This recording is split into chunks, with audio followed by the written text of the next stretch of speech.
Après être arrivé dans les territoires d'Éluse ce 19 janvier 2025, le vice-gouverneur de la province du Kasaï central, Job Kouinda Makandende, a tenu un conseil de sécurité. Après celui-ci, le numéro 2 de la province du Kasaï central a visité les ravins d'Enkanga. Ce dernier qui a coupé en ondée la route qui amène vers la source du même nom afin de se rendre compte de son état. Quelques heures après, Job Kouinda Makandende a communié avec les chefs coutumiers du territoire de Luisa, à qui il a appelé à privilégier la paix et à soutenir les projets de réforme constitutionnelle.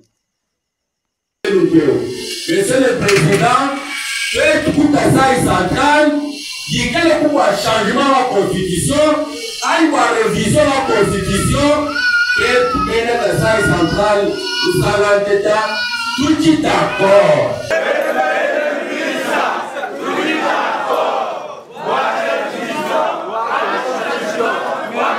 Après avoir pris langue avec les chefs coutumiers, l'autorité provinciale a également échangé avec les mamans, venus des différentes structures à qui elle a lancé les mêmes messages.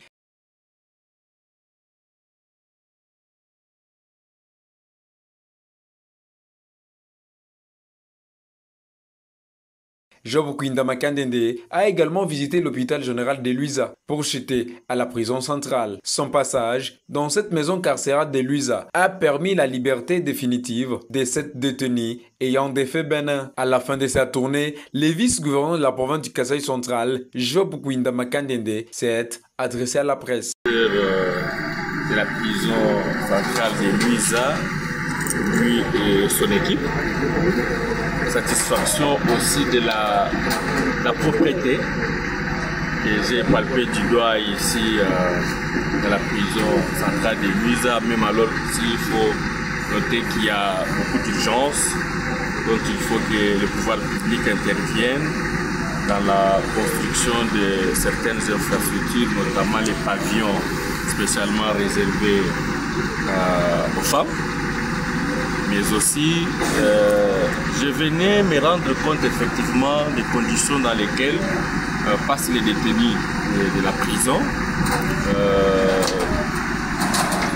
Chose que j'ai du reste félicité le directeur de la prison et son équipe de la manière dont les prisonniers sont traités et gardés ici, contrairement à ailleurs.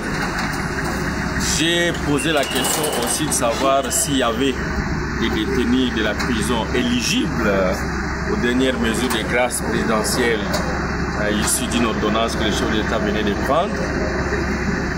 Malheureusement, non. Les 5 à 6 condamnés qui sont là-bas, pour la plupart, c'est pour des meurtres et d'autres aussi pour des viols de mineurs.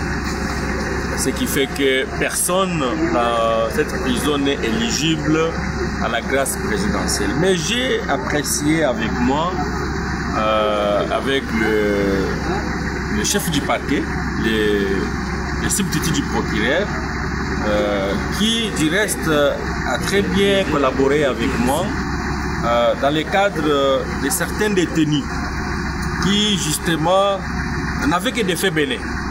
Par exemple, les viols simples, l'abus de confiance.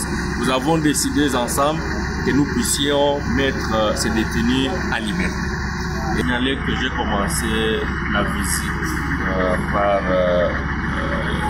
ma source érosion qui menace des grandes bâtisses de haute facture pour les territoires de Luisa. Et cette érosion progresse avec vitesse. Si on n'y prend pas garde, elle va engloutir carrément toutes ces belles maisons que j'ai dû visiter moi-même. Je rentre voir dans quelle mesure, ensemble avec l'exécutif provincial, comment dépêcher une équipe de l'OVD pour venir inspecter comme moi avec les techniciens et voir dans quelle manière il faut faire des interventions urgentes sur cette érosion. J'ai fait un crochet à l'hôpital général où j'ai trouvé qu'il y a des matériels, des radiologies qu'on a doté à cet hôpital, ça fait bientôt 3 ans, mais qui ne sont pas justement opérationnels parce que il n'y a pas de techniciens appropriés pour ça. J'ai pris l'engagement au nom du gouvernement d'amener avec moi à Kananga 2 ou 3 personnels de santé pour une formation urgente à Kananga, de telle sorte que à l'issue de cette formation, à l'issue de cette capacitation, que ces techniciens reviennent pour faire fonctionner ce matériel au bénéfice de tous les malades du territoire de Luiza.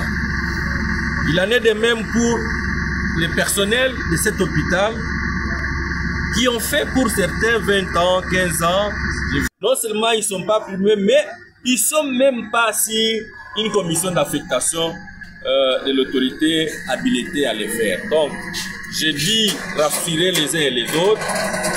Et dès mon retour, je pourrai échanger avec le chef de l'exécutif provincial pour voir de quelle manière, en urgence, il faudra commissionner tous ces personnels de la santé pour leur permettre d'amorcer les démarches tendant à obtenir pour les uns la prime et pour les autres les salaires.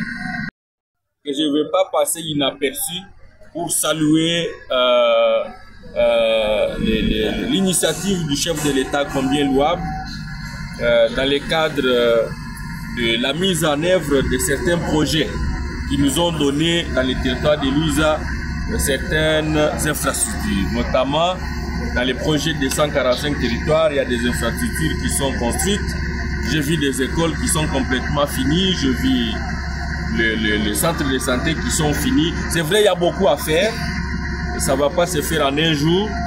Il y a la vie de la cité de Luiza est éclairée par les lampadaires dont du chef de l'État.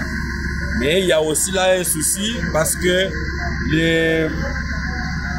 les avenues et les quartiers qui étaient prévus pour ces dons du chef de l'État n'ont pas effectivement bénéficié de ces lampadaires.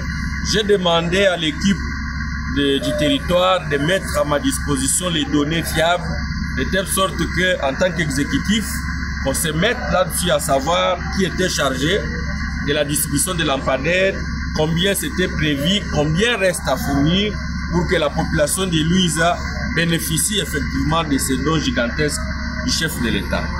J'ai donné des fermes promesses du commandant suprême ici à Luiza dans le cadre des travaux de Kalamamouji, où il a donné sa tête à couper pour qu'à la fin de son mandat, de son deuxième mandat, que les travaux de Kalamamouji finissent et rassurer aussi la population de l'esprit d'écoute quand le chef de l'État, dans le cadre de tout ce qu'on a comme besoin primaire, comme l'électricité, comme de l'eau, comme déjà, comme je vous dis, il y a les équipes qui sont venues pour lancer les travaux de Chitkatende.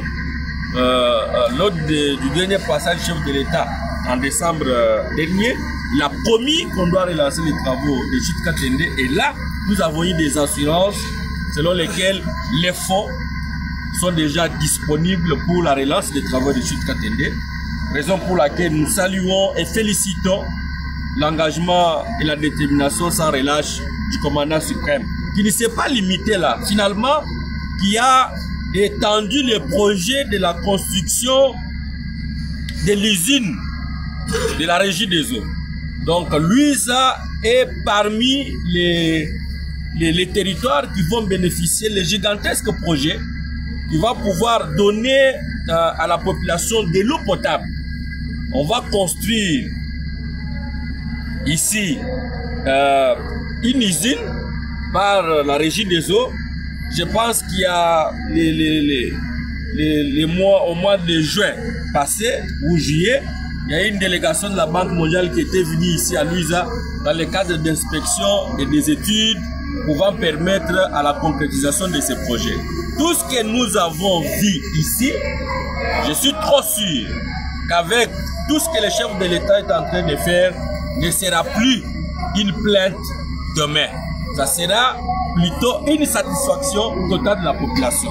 Mais je finis par lancer le message de mobilisation à l'endroit de notre population par rapport à la demande du chef de l'État, qu'il a dû faire à tous les Congolais de l'accompagner dans sa démarche visant à changer ou à réviser la Constitution qui entre dans le cadre, n'est-ce pas, de son gigantesque projet de réforme constitutionnelle. Donc ici, je vais rassurer que le territoire de Louise a dit être d'accord avec cette réforme envisagée par le chef de l'État et m'a chargé, moi, de dire au président de la République qu'il s'agisse de la révision de la Constitution ou alors du changement de la Constitution. La population de Louise est d'accord. Cette même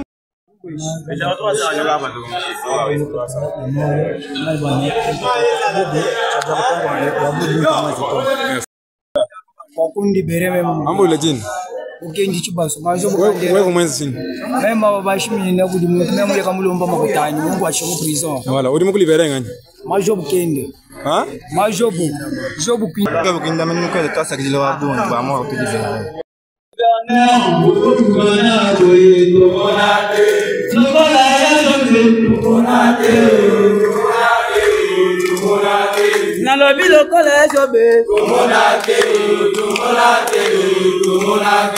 Asiya motuya Tosengi liberté